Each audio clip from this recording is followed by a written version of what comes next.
The complete works of Swami Vivekananda, Raj Yoga, Chapter 7, Dhyana and Samadhi, Part 1.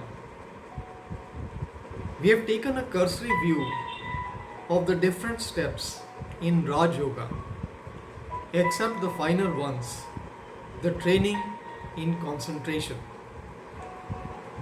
which is the goal to which Raj Yoga will lead us. We see as human beings that all our knowledge, which is called rational, is referred to consciousness. My consciousness of this table and your presence makes me know that the table and you are here. At the same time, there is a very great part of my existence of which I am not conscious. All the different organs inside my body, the different parts of the brain, nobody is conscious of these. When I eat food, I do it consciously. When I assimilate it, I do it unconsciously. When the food is manufactured into the blood, it is done unconsciously. When out of the blood, all the different parts of my body are strengthened, it is done unconsciously.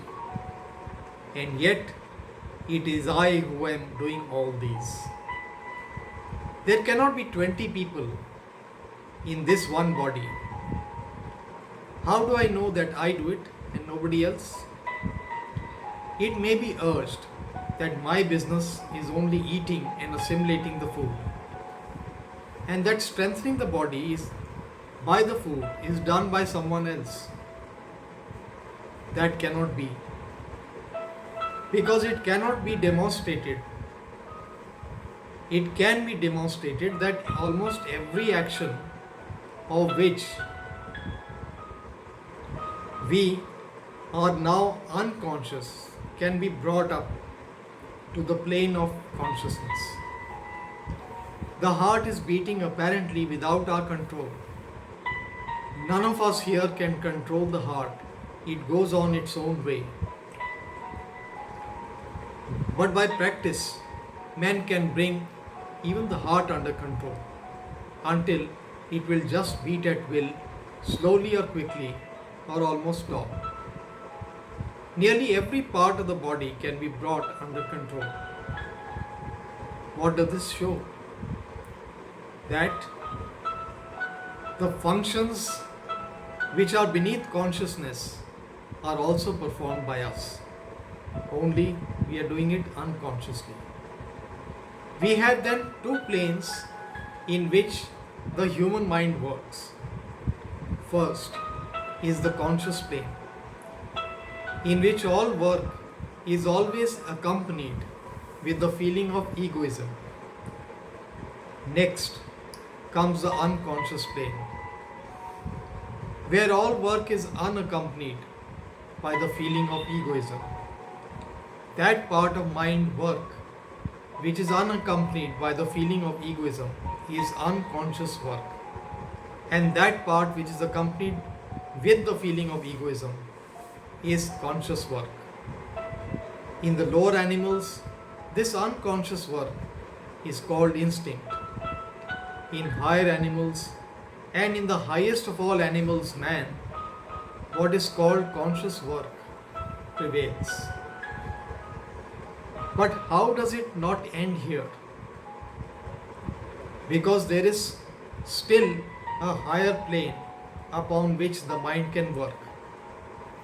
It can go beyond consciousness. Just as unconscious work is beneath consciousness, so there is another work which is above consciousness and which is also not accompanied with the feeling of egoism. The feeling of egoism is only on the middle plane. When the mind is above or below that line, there is no feeling of I, and yet the mind works. When the mind goes beyond this line of self-consciousness, it is called samadhi or super consciousness.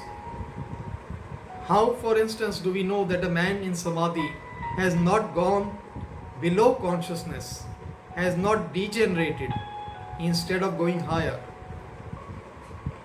In both cases, the works are unaccompanied with egoism.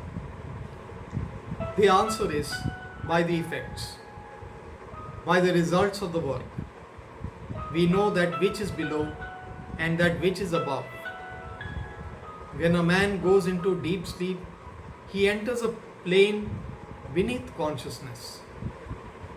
He works the body all the time. He breathes.